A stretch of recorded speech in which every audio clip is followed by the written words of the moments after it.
So again, sorry to repeat this. So for those who are watching over the internet, this morning's presentation is on the general operating budget for 2017-2018. We do have a back channel set up for those who want to submit questions at today's meeting, which was part of an email that we sent out earlier this week. So feel free to post your questions to that chat session, and then we'll be sure to share that with Mrs. Liu. And so it's my honor to then introduce Mrs. Lynn Liu, who's our new Financial Services Director, who's going to be leading our discussion today about the general operating budget proposal. So without further ado, Mrs. Liu, the floor is yours. Thank you very much, Dr. Conway. I thank you for attending today's presentation on the preliminary operating budget for 2017-18. While the IEU experienced significant changes during the fiscal 15-16 year, we continue to undergo changes to meet the challenges that we all face in today's public education. Although it's been a hectic first 3.5 months, I am excited to be here. I can tell you that the leadership team and the employees of the IU are committed to being a valued business partner with you. As I'm new to the IU and public education as well, I look forward to your insight about what information you feel would be valuable to have from our organization. My plan is not to go through the general operating budget package page by page, but I will present areas that have changed significantly, and I will reference specific pages in the operating budget that was mailed to you throughout this presentation. I also will be sending out this PowerPoint slide for you to have afterwards. I ask that you please hold all questions and comments to the end. There is a short PowerPoint, and then we'll open the floor for questions and discussion. Joining us today from the executive committee is, the cabinet team is Dr. Conway, Eric Vaughn from Technology and Infrastructure Services, and Mr. Hamilton is on the phone from Harrisburg, who's in charge of curriculum. So again, if there are questions that I can't answer, I will obviously ask for their input. Just want to cover the budget timelines first. This was obviously on one of the first pages that was sent to you. After this presentation today, the presentation on Tuesday will occur with the board, with our board. It'll be their first pass and their first look at the budget presentation. They will have the month until February 28th meeting in order to approve that. During that time period, obviously all of you will have time to review it further, see if there are any additional questions or further information that you would like to have. If it's presented to the board on the 28th and approved, then it will get sent out to the school districts for your agenda for March approval, hopefully. If it waits till April, sometimes that hurts us because we do have to have this information submitted to PDE by May 1st. So I would ask that you if at all possible, make sure that it is on your March agenda. The biggest changes in this year's budget from the 2016-17 budget was the realignment of two divisions. In the 16-17 budget, there were 5 divisions. Now there are 4. The HR services is now part of the executive services division. And also the other change that was significant is some reassignment of special education core expenses, specifically related to the access secretaries. And I'll speak a little more about what core money is. But those 3 individuals were included in the general operating budget last year. They actually no longer report to financial services.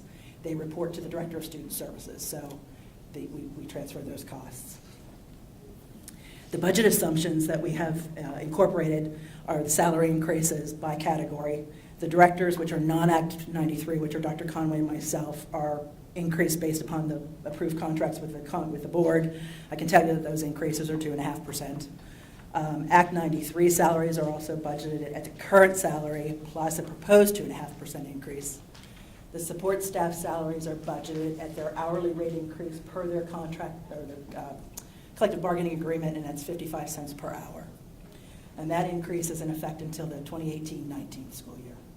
And benefits, the medical benefits were all budgeted at an increase of 10% over the 2016-17 actuals. This slide is really meant to try to give you a snapshot of what the general fund financial position looks like. The left column is 2014-15 information that is audited, and that is done. The 2015-16 information is currently under audit. We do have a single audit that is done by Deluzio and Company, and that audit needs to be completed by March in order for that single audit to be filed.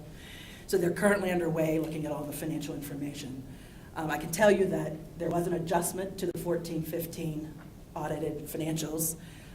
As part of my filing for the AFR, for the 15-16 AFR, I needed to incorporate what audit adjustment was, what audit adjustment occurred, because there needed to be an amendment, and it actually didn't get done, so we made it a part of the 15-16 filing. We requested an extension from the Department of State, and they did grant that. So I was able to file the AFR December 29th. So I will tell you that, as I said, I'm hoping that, obviously the 15-16 audit information is underway. What I would like to propose, and I did have a question about, the financial condition of the IU.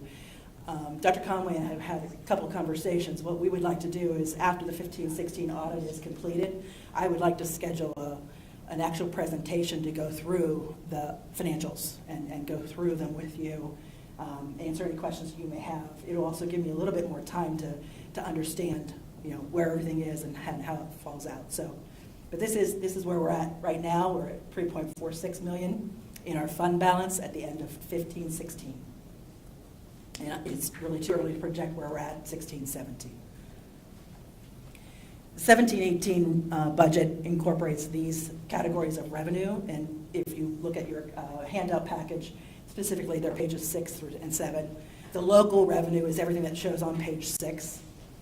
There was a slight decrease in that revenue year over year. The state, federal, and other are shown on page 7. Again, it's just more categorizations, but you'll see that there were some decreases in areas and increases in other. Overall, the decrease was $175,000.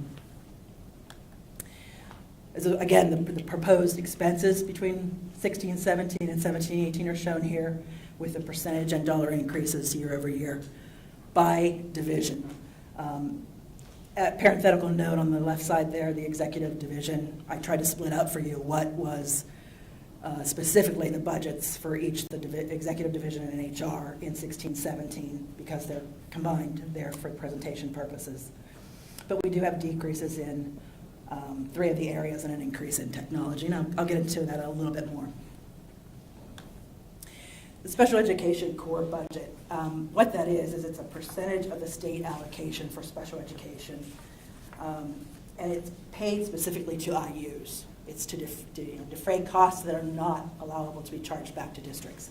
So our state allocation over the last 3 years has been on average $1.8 million. Last year, I believe the transfer that occurred from the Special Education Core Fund to General Fund was around $1.5 million and change. The reason that it has decreased this year is because it's not only including the director salaries, benefits, and the administrative secretary salaries and benefits, and their direct costs such as travel, his director costs such as zero, but it also includes the 3 administrative or access secretaries that I mentioned earlier that are being transferred back into the core fund. So the net estimated revenue available to transfer to general op is the $1.3 million. Now I'm going to talk a little bit about the staffing changes and where the swings tend to be. This was on page 2, I believe, in the package that I mailed out to you. And I'll try to tie these as best I can to the actual pages where the expenditures show on your package. What I can tell you is that we were at 35 head count last year, and those were 35 FTEs. We're at 34 proposed for the 17-18 fiscal year, and it equates to 32.25 FTEs. The reason for that is that we actually have maintenance custodial staff who are being assigned to specific buildings, so they're only half-time in the administration area. That way we can track much better the costs associated to those folks. As I mentioned earlier, this director changed from the HR position being a director of HR before. It's now an HR administrator. That's an Act 93 position. So it's a reduction in the director level and an addition in Act 93. That actually would be shown on page 8 or reflected in page 8 in code 2830 in your salary line and associated benefits. The elimination of one Act 93 position in curriculum is actually in E-Academy. That position is reflected in page 11 under code 2260. And then the addition of 2 Act 93 positions in technology, with one being a new employee and one being a reclass. Those are on the bottom of page 10 under code 2220. Support staff, again, similar changes. The transfer of the access secretaries is on page 9, code 2590. The elimination of 2 support staff positions in curriculum, those are specifically E-Academy positions. One was technical support and one was clerical. Those are shown on page 11 or reflected in page 11 under E-Academy code 2260. The addition of 2 support staff positions in technology will be reflected on the bottom of page 10 under code 2220. There's 1 new position and 1 reclass from another area. And then we have an addition of a support staff position in the maintenance area as well under technology operations. Are there any questions? I know I kind of went through that fast, and I apologize. I don't have much of a voice, but do you have any questions specifically? I do have a couple that came into me, and I thought I would at least address those, and perhaps they may address something that you have thought of. So if I can just take a second, and then I'll open it back up. One of the questions was, what is the June 30th, 16 fund balance? And is there a projected 6/30/17? I can't project 6/30/17 yet, but the 6/30/16 fund balance that we are projecting, or that we have anticipated, is the $3,460,000. And again, that is currently unaudited, but it's under audit now. And I'm hoping that that proposed meeting that we could have after the audit is over would occur sometime in maybe May, that we could invite you to come and have a presentation on our actual financial position. The second question was related to staffing. Was the Assistant Director of Financial Services or Assistant Business Manager position filled or eliminated? It has not been filled or eliminated. If you see underneath the chart on page 2, there is just a footnote that says that there is 1 vacant position in the organization. We've labeled it as a financial service specialist because I don't know at this point, it's a little preliminary to know what our needs are. I've been here for 3.5 months, and I have a contracted employee who is giving us about 2 days a week. So I'm not sure that I really need an assistant business manager, but I also am not done treading water. So we budgeted for an Act 93 position to be filled, along with associated benefits. And we did that at like an estimated $60,000 salary. That'll also be shown under your financial services category of expenses. I believe it's page 9. It has as an Act 93 vacant position. The 10% increase in medical benefits were on actual 16-17 numbers. There is one error in the package that I sent you. There's a misreference to detail on page 14. There was no page 14. It should have been page 12. And that was the increase in curriculum revenue and what expense line item I was referring to. The increase in revenue that was being projected under curriculum is not really directly proportionate to the increase in expenditures, because what I did in creating this budget was I spent time with Eric in technology and infrastructure, and with Tim in all of the curriculum areas, and with Dr. Conway, just to make sure that I understood what services were being offered by the organization, what costs we incurred. We went through several years of budgets as well as several years of actuals. I also looked at the 16-17 year-to-date expenses and tried to glean what I could about annualized expenses, but knowing that some of those expenses are not a monthly type of thing. Question related to the co-premiums for medical. I had a note in the revenue item that while there was miscellaneous revenue, I called it as $45,000. That is really the withholdings that we have for our employees' healthcare contributions. I'm not sure, I'm assuming they were netted against expenses last year. We don't net the Social Security, half of Social Security reimbursement or the half of the retirement reimbursement. So I wanted to show numbers gross instead of net. And then there was a question around decreasing utilities within the operations and maintenance plant services, and that is consistent with actual expenditures that we've been incurring. So when we looked at actual expenditures over the last year and this year, last year and this year, to date, we saw the decrease in those utilities, so we made sure that we captured that. Any questions, any comments? Yes? I'm going back to why 10% for health benefits. We as a consortium, I don't think we've ever had increases above 5 over the past 5 years. I'm just out of curiosity. Whenever I talked with the medical benefit personnel, what we ended up asking was, when will we know what we have as far as our costs? It's not until April, and it's always based on actuals. So I wasn't sure. I used 10%. It was used 10% in the past, and it very well could be high, but I will certainly take a look at that again next year. I do have another question. Mhm. And I'm probably going to refer to Eric on this question.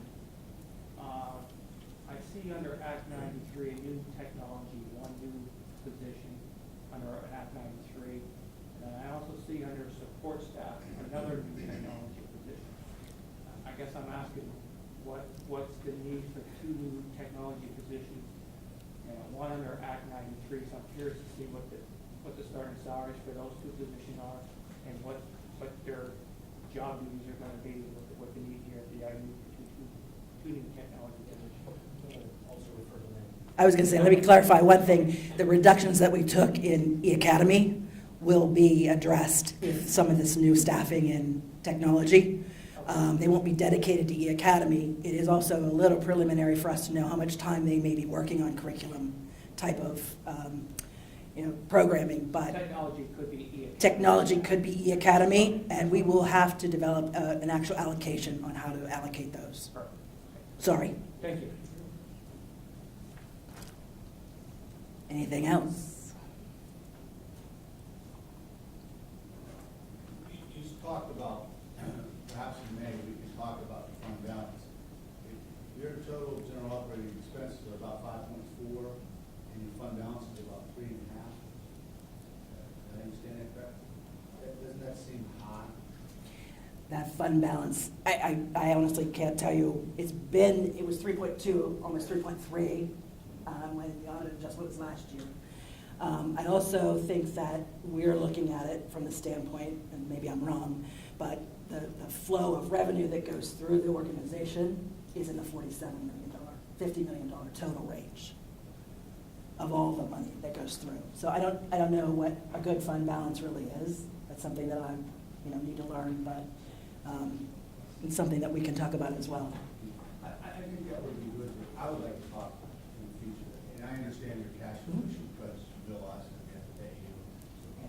But that's well over 50%, and that's high. And that is a combination of both cash and receivables. Right. So it's, I think we talked about that a little bit. It's not just all cash sitting there, but yeah, it's certainly something we can talk about in May. Any other questions?